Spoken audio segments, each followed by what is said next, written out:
Assalamualaikum, Mak. Waalaikumsalam. Aiman jauh lagi ke? Mak dah siap masak dah ni. Oh, ya ke? Kejap ni, Mak. Sempat je ni. Mak jangan risau. Jam ke? Ya, Mak. Itulah. Rushing. Tapi bateri cukup kan? Oh, kalau pasal bateri, lagilah Mak tak payah risau. Semenjak bawa EV ni, lagi efisien sebenarnya bila time jam macam ni.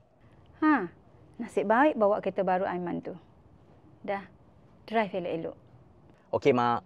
Jumpa kejap lagi, Bye. Assalamualaikum.